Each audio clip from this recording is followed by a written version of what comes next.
where I got to this point was through sales. Sure. I learned early on that selling is not a bad thing if you stand behind what you do. If you represent a product or a service that makes sense, it makes sense to you, you would use it, buy it, own it, and you can stand behind it and you know that it has a good track record, then there's plenty of people out there that want to buy things. They just don't want to be sold to just provide the best possible customer service I can, answer all the questions I can, and make sure that it's affordable. Welcome to the Roll Up and Roll Out podcast. Sit down with blue-collar business owners and inspired entrepreneurs to get the industry insights from the leaders that grow our local communities and learn how to scale your business. Regardless of GED, these people know how to GSD. Here is your host, Paul Childers. Let's get to work. Welcome back to another episode of Roll Up and Roll Out. My name is Paul Childers. I am the host today, and we are talking to Brandon Rockstar Rooks, the owner of Rockstar Capital. Brandon, if you would just take a brief little bit here, introduce yourself, who you are, and a little bit about your company, and we'll just roll it from there. Yeah, Brandon Rockstar Rooks. I actually legally changed my name to Brandon Rockstar Rooks because I had the nickname for about 25 years, and it's in the name of all my companies. I actually own 9 companies that have the name Rockstar in them. I live in Bentonville, Arkansas currently. I've lived in 15 states. I've lived coast to coast in Hawaii, and we'll talk a little bit about that a little more later. But currently what we do is we are a private money lending institution that lends to strategic partners in the South in land development. So what I like to coin the phrase of is we are in and out at dirt. And I now have over 500 investors and about $70 million in assets under management actively in work and getting homes ready for workforce housing. So the average person looking for homes in that $275,000 to $500,000 price point, we're literally the ground that gets it all started. Sure. And yeah, that's what we do. Gotcha. So literally turning dirt into cash, basically. Cash flow on dirt, which is, people might not know this now, but that's never really been done to scale. We have created a niche in the market, and let's just say everybody will know who the Rockstar Capital Group is within the next 5 years. Sure. It'll be a household name. That's pretty cool. You know, it's when you start a business, sometimes I don't know that we always see where it will lead us to down the road. When you started this business, was this your first, I should ask it maybe this way, was this your first business that you started to get off the ground, or were there other ones that came before this that ultimately led up to this idea and this style? We don't have enough time to unpack that in 20 minutes. I'm 55 years old. My first business was selling out of a catalog door to door when I was 9 years old so that I could earn a bike and a tent and a baseball bat and, tennis shoes. Because we grew up poor. And, I mean, you hear this in the network that we're in, Paul. You hear this a lot. I wasn't going to let my beginnings determine my end. And I was of the mind that if there's other people out there that can have success, regardless of the environment I grew up in, regardless of, if my parents were just blue collar workers and hard workers and, or whatever that environment was, that I could be able to create a different path. And so I was one of those kids that started, I had a lemonade stand, but I sold cookies and comic books as well. I learned how to do add-on sales right off the bat. I mowed lawns, I shoveled driveways, I picked up sticks, I picked wild berries so that we could have high jelly jam and, because we couldn't afford to buy it. And then I would take all the extra stuff around the neighborhood and sell it off to the neighbors. So I was always finding a way to sell. Yeah. And that is for a lot of people, whether you're good or not in school, whether school catches your attention, you struggle with it, you're great with it. School is a structure of can you do something and complete it? And you don't always have to be an A student. You might be something less than that, but I know a lot of people that have gone on to create some greatness in their life, and they didn't do that great in school. And that's kind of how it is. So as far as businesses go, I mean, I went in the Navy right out of high school. I came out and started my own mobile disc jockey business. Sure. I also we were selling these ribbons that you would put on these big mylar balloons. You'd run your finger down it, and it had ribs in it, and it would make the balloon a speaker, and it would like say things like "I love you" or "Happy Valentine's Day" or it'd do a song. You know, um, I've done a lot. I've been in construction. I started my own small construction business where we just built decks. I learned that from my dad growing up. God, I've worked in restaurants. I have laid carpet. Um, I've had a lot of jobs. A lot of them I can't even really remember. But I do not have a college degree. I actually ended up with a GED. Yeah. And I had mentioned earlier I'd lived in 15 states. My parents divorced when I was young. Mom remarried an Air Force guy. She divorced him, remarried another Air Force guy. I went in the Navy, and I got moved all over the country as a kid. Hardly ever spent more than a year in any school. And I got to my last, I did all 12 years, and my 3 weeks before graduation, the career counselor said, you're a half credit short in fine art. And I'm like, what? And she's like, yeah, you need to take like an art class or a music class. And I'm like, well, I'm signed up to go in the Navy. And she goes, well, you're not gonna have a diploma. And I'm like, and then my recruiter says, you got to have a diploma or a GED. And he goes, can you go take your GED? And so I went down and took the test. And what's kind of funny is I only missed 3 questions on the whole test. Later had myself tested, and I have a 143 IQ. You can look that up later, what level that puts me at. Yep. It was really just because of all the moves and transitions, and I had to learn to make friends everywhere I went. So I was always noted as the class clown. I found it was easy to make friends by being the humorous one. And so no, is this my first business? No. I've been mortgages, I've done a little bit of everything, but where I got to this point was through sales. Sure. I learned early on that selling is not a bad thing if you stand behind what you do. If you represent a product or a service that makes sense, it makes sense to you, you would use it, buy it, own it, and you can stand behind it, and you know that it has a good track record, then there's plenty of people out there that want to buy things. They just don't want to be sold to. Yep. And I learned that really early on, and I took the approach of my job as a salesman, no matter what I'm doing, is to just provide the best possible customer service I can, answer all the questions I can, and make sure that it's affordable.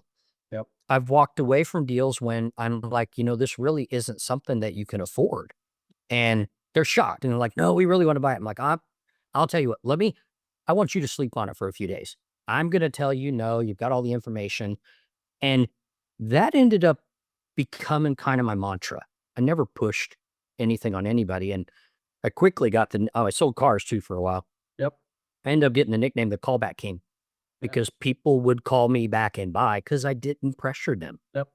And so, yeah, I think sales leads you down a lot of paths. There's at some point in time that if you really get good at sales and you start to develop customers that send you referrals, you quickly become not the salesperson, but you can become your own entrepreneur, business owner.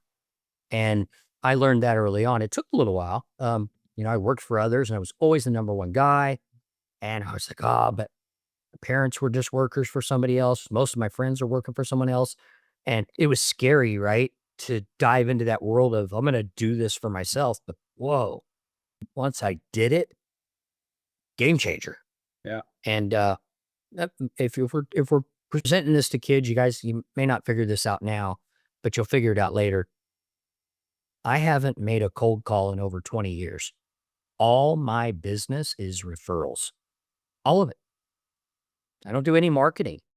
I don't do any ads. I don't do mailers. I don't do direct dials I don't do any of that stuff. I don't even advertise on Facebook. And I know, shocking, right? But if you do a good job, your life becomes a lot easier. Yep. If your clients and investors or, buyers or customers or whatever know they can depend on you and that you can always be reached, your business gets easier and easier all the time. Yep. So Yeah, it's that last part you said, I think, gets left out a lot in a lot of the sales, presentations and things that are out there, is like you being able to be reached, because we talk about, scaling to get yourself out of the business, but to a point, when you've built the business off of referrals and relationships, you still need to be almost as available as you were when you first started out, a little more protected, obviously, because that's what like got you where you're at. I think so many people grow and then forget what got me here. And then they do all these different things and all of a sudden sales start to dip and they get hit in the face, with a couple bad months and like, oh yeah, I used to be very accessible and used to talk to people all the time. I'm not talking to anybody anymore. Now we're dipping. So Yeah. like that skill, that intercommunication skill, as a human being, I think is it's an incredibly important aspect of our lives because we're always using it, whether we think we are or not. Um, so you've done a bunch of other stuff. Like your path growing up is like a lot of entrepreneurs in some ways that I deal with, where one of the constant things was change and always kind of jumping from one thing to another. Do you feel like that upbringing allowed you to be a little less hesitant when you jumped off on your own because you'd already spent most of your life, in new and unfamiliar, places and meeting new people? Like, do you think that was a big component in why you're where you're at? Oh, definitely. Like I said, I had to learn to make friends almost every year at a new town, new city, or new school. And because I lived coast to coast and Hawaii, I got to see a lot of different demographics and stereotypes. It's really true. If you've lived in your city or town and you've never ventured really that far out of it, you have no idea how different all these different states and cities are, and it helped me learn to, I always I did it naturally. I didn't realize I was doing it, but I learned to mirror people. Mhm. And I if that's something you should all look up is, how to mirror a person, how to find some commonality no matter where you are. And it's always been really easy for me to make friends since then. And I think it's important that we do challenge ourselves and we get out of our environment and we create scenarios where we're learning what all else is out there. Don't be so stuck on living in the same town the rest of your life. I know a lot of people just never leave because family's there, but for God's sake, go out and explore and try moving somewhere else and, experience what's out there. And it opens you up and it removes a lot of fear. I just never had the fear of failure because it's never really failure. It's just lessons learned. You're learning how to not do the wrong things anymore, right? And rather than be, oh, but it might not work and this might cost me, and you just don't do anything. Well, guess what? You're going to be stuck in the same rut for the rest of your life. Yeah.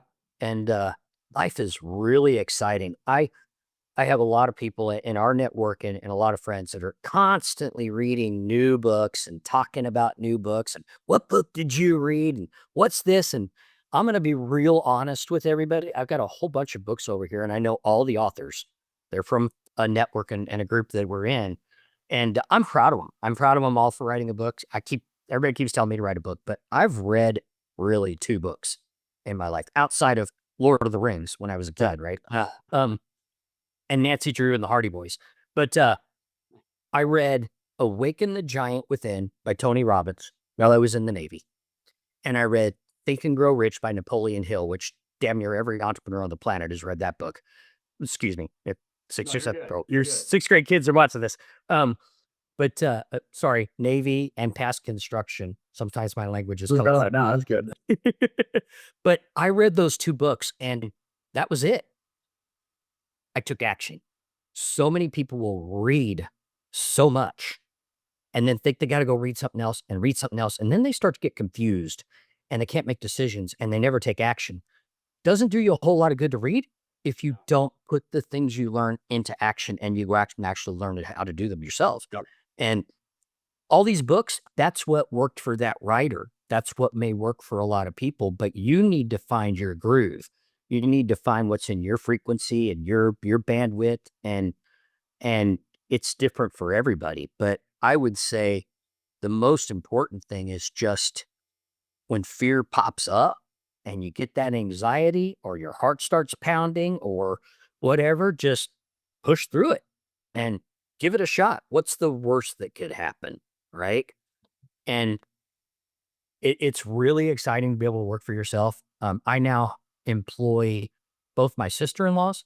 My youngest son has come to work for us. And I helped him in his career. He was a singer-songwriter for 10 years. He's known as Kez, K-E-Z-Z. Okay. You guys can look him up on Spotify and Apple.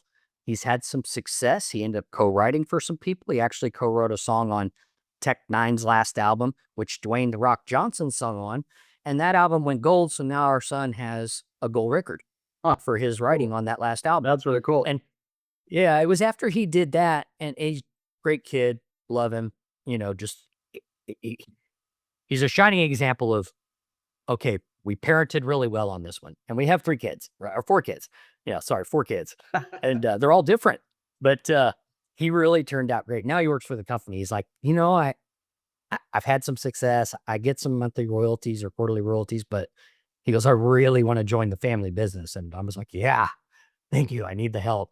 So we're a small family business, but we have $70 million in assets under management. Yeah. A lot of long-term clients that continually send us referrals without us ever picking up the phone. And you touched on that earlier. Every one of our clients know that we never let a call, email, text, DM go unanswered in the same day, ever. Mm-hmm. And people are going to learn this. You try to reach out to AT&T because you got a problem, and it's auto dialer and phone tree.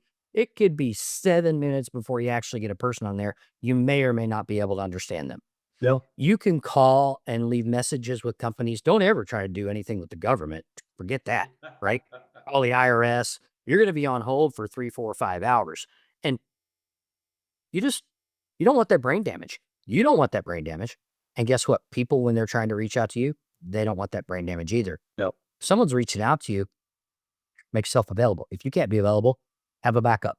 Who's checking your emails? Who's checking your voicemails? Who's checking your DMs? And just, you know what though? And people will say this and they'll say I'm crazy, but I'm 55 years old. I still work easily 12-hour days. It really doesn't feel like work because I just love what I do. And I work from home. This is my house. Yep. I walk downstairs in my pajamas around 5 a.m. in the morning. Sometimes I got dressed and showered today because we had a podcast.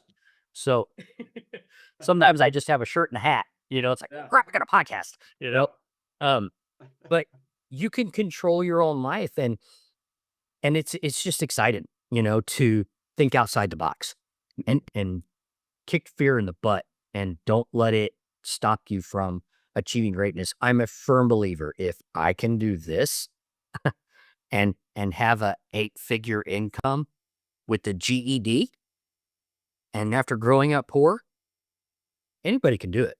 You just have to set your mind to it and just don't doubt yourself.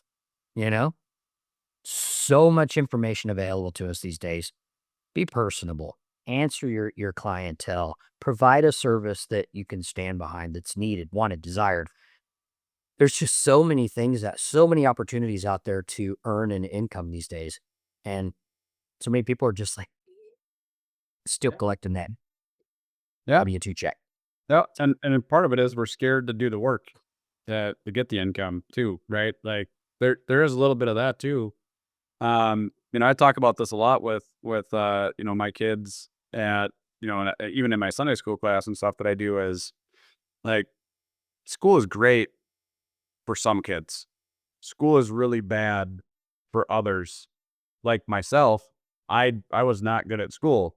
I did not learn by having somebody write stuff up on the board and then tell me to memorize it, right? I did not learn by taking tests. I learned by just jumping out and making mistakes and trial and error and doing things on my own. And sometimes that's just what it takes when you get out there in the world, is to just try some stuff. Go mow some lawn. Like, I mowed lawns when I was growing up for some money. Snow shoveled for people. I walked organic beans and picked weeds at 5 in the morning in the summertime, and just whatever, to have money coming in, because I wanted the experience. And that's something that I think everybody just fails to grab onto, is life is about experiences. Experiences a lot of times taking risks.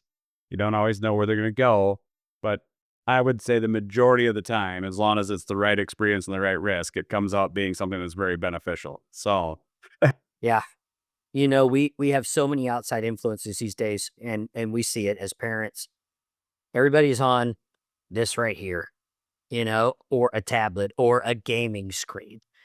Get outside, get off these screens and experience life. And, if your parents don't have chores for you that you can earn money, go out and find something that you can earn some money on. There's nothing more rewarding than accomplishing something and getting paid for it. There's just so many people that want that instant gratification. They want to get YouTube famous, TikTok rich. And don't get me wrong, that there are people that do it, but learn a skill, learn how to do manual labor. It makes you a better rounded person. Learn to be kind to others and be grateful and respect authority. And, just you can, unless you're going to become like a gaming coder or programmer, then limit your time playing Ghost Recon or whatever it is. What is it? Something Fortnite or whatever. And I hear my grandkid play it, and it's just like, God, get off the computer. So it, it'll benefit you later. It may not seem like it now, but man, you'll be grateful that you did later. And your parents are not as dumb as you may think they are. You know, I know as teenagers, preteens, we all think we know everything, right? Because we got so much life experience. But man, pay attention. Pay attention and try to learn from people. Um, most people who are giving you advice, or laying things out for you, it's because they care about you. They like you. They want to see you have success. So it's we can go on forever. I know We could really have like a whole day, doing this stuff. But it's wild how much some of the stuff is so important, but it just gets brushed over a lot. You're right. Like, I've got an 11-year-old and a 6-year-old at home, and they're my 11-year-old, my daughter. She's got kids in her class that are already making like TikToks and stuff, and I'm like, you don't need to be wasting time on TikTok as an 11-year-old, right? You need to be spending time talking and chatting and playing and being outside and being active. You have plenty of time for all the other stuff. So she does pretty good with not being on her phone and all that kind of stuff, because she does stay home by herself from time to time. But, she doesn't abuse the things that we give her. And that's really, at the end of the day, what I want out of my kids, is just understand they're there, but we can't abuse them, because when you abuse something, then you lose that right to it. And that's just, if you abuse your life by not learning and educating and, living it, you lose out on a lot of the cool experiences that you probably will sit there and daydream about someday. So take those jumps, make those risks. What is, before we wrap up here, like I said, I know you're busy. So, one last kind of like final statement from yourself on, you said that within the next, like, I believe 5 years, you guys would be a household name. What is one thing that you feel that you guys have really done and honed in on that is going to allow you to become that household name here in the next 5 years? This falls a little outside of the grasp of most, because what we're doing is in our space considered a very niche type operation. So people own land, and they list land and they sell through realtors, and big builders and construction, companies, developers buy that land, and then they have to get it ready and build it out. Or people own that land and they might take it to like the city or the county and get it entitled or permitted or zoned to be done something with, commercial or residential or whatever. And there's some companies that go out, buy ground, and they take it through all the entitlements and permits and actually start putting in the infrastructure, the roads, the curbs, the gutters, and all that.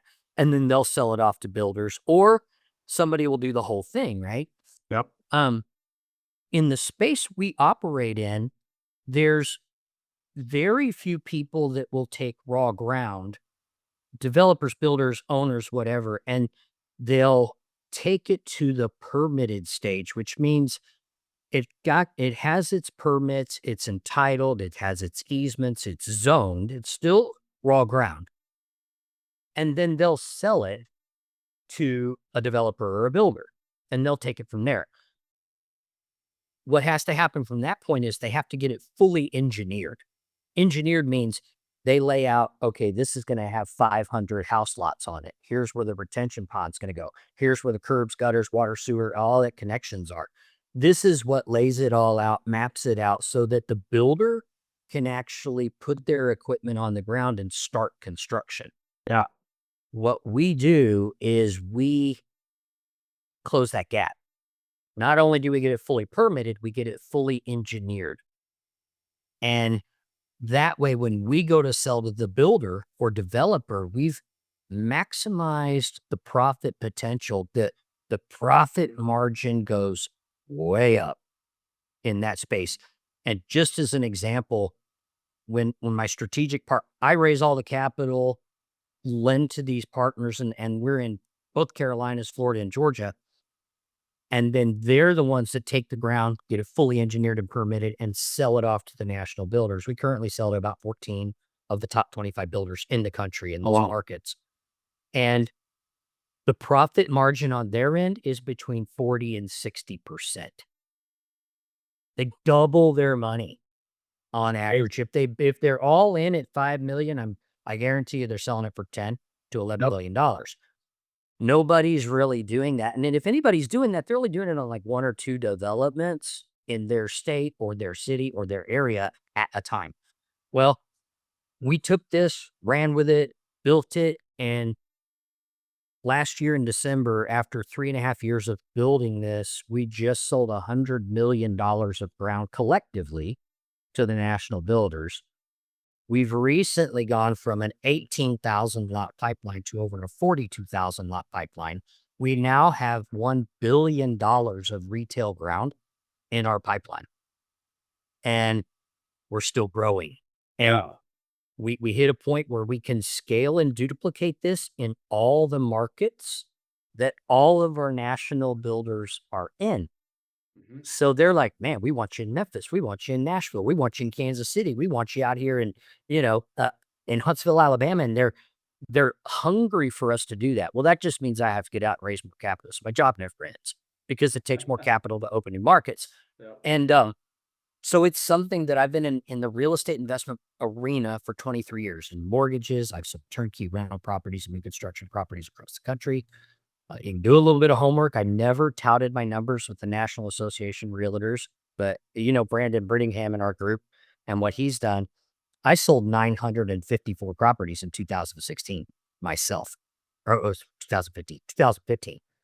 And then I got into the capital raising side. So that's what we're doing. The reason everybody will know us is because we've created an opportunity and a company and a structure that's never been scaled. And we're quickly getting our ends with the biggest builders in the country. And the biggest builders in the country will never stop building. And a lot of them are swallowing up the small builders because population grows. People come from other countries to live here, and you need more rooftops, plain and simple. And we like to say we're in and out of dirt, which is awesome. A lot less green damage. And you know what? You either got a roof over your head and you get wet, or you get wet. And it's just, it's like Coca-Cola has been around for 100 years. People are never going to stop drinking Coca-Cola. Well, builders are never going to stop building ground. Yep. And we've created something that is a niche, and it's extremely exciting. Someone's going to figure out what we're doing. They're going to try to copy us, but what they won't know is it's all about relationships. Yep. How we built this business was different, and I can't give away all my secrets because Yep. someone trying to copy it, but that's why everybody will know. They will know. We will be funding and raising capital and doing land developments with BRD Land and Investment across the country. And that'll probably happen over the next 5 years. So, Man, that's exciting. And I look forward to watch that develop and watch how you guys build out. So me too. I can imagine, right? I mean, that's cool. That's like, when you get into any kind of like, I think developmental stuff, especially in America, we're like one of them when you look at it, like we're like one of the least developed countries out there with all the land that's not even touched. So there's all sorts of opportunities for almost forever if you build the right type of company and have the right kind of relationships, because I think relationships transcend generations if done properly. Yeah. People do business with companies they like and that they have a good track record with. And that's why it's so important to have integrity and ethics and, be honorable and be accessible, because the minute you get all full of yourself because you're creating such an empire and you think that, oh, well, I'm going to go buy my $5 million house and drive my $500,000 car and I'm going to have vacation homes all over the place, which is great, right? I'm not faulting anybody if they want all those things, but don't lose sight of how you got there. Yep. And that's the most important thing. And yeah, but cool. Like I said, if I can do it, anybody can do it. Trust me. So don't count yourself short. No, and don't always believe the people that say that if you don't have the passion to get up every morning to do something that you won't, because sometimes you have to grow into your passion. You don't always start out knowing what it is you're passionate about, but if you're at least disciplined and consistent, eventually that passion will come to you, and then you'll run with it and be able to, work endless hours or, whatever it is that motivates you. But it doesn't always start out. Oh yeah, it doesn't. It doesn't. And you'll find your groove. It was into my mid-20s before I really found my groove. And I was always great at sales and doing what I was doing and all that. Man, I used to sell advertising. I forgot about that.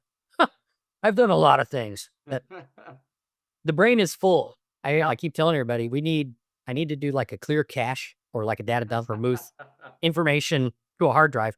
That's just not possible yet. I think Elon Musk is working. He's getting close with those Neuralink. So, but all right. Well, but I appreciate you having me on here, Paul, and I hope that this is helpful for some. It's not about selling anything I have. Of course, if anybody is curious or interested, they can reach out to you, and I'll leave it at that because they'll be hearing from you. Nope. And then they can reach out to me. But again, just life can be really exciting. Just don't miss out on all the opportunities that are there. Yep. So, yeah, do something different. That's something that's very true. My dad always told me, he goes, you can't catch all the experiences in life if you keep your head buried under a pillow. So, yeah, true that. So, God's had a good life. That's good. No, I appreciate your time, Brandon. You bet. And I look forward again to watching you guys develop and grow here over the next couple of years. And this episode will probably be released middle of March is what I'm looking at. And I'm just kind of excited about this whole series and kind of encapsulating what it is to be a business owner and talk about some of the things that don't get highlighted a lot. So I appreciate your time. It's good of you to put that together. Yeah, very good. Everybody's definition of success is different. And I think really that's what I want to capture with a lot of this stuff is you don't always have to view what the influencer are telling you, because your success is going to look different than the next guy's, and that's okay. You just got to find out what it is that makes you successful and live in there. Yeah, totally agree. Well, thank you again. Thanks for your time. Absolutely. For those listening, thanks for the episode, watching the episode. Catch us on Facebook and Instagram, TikTok for the next episode of Roll Up, Roll Out. And I appreciate your time.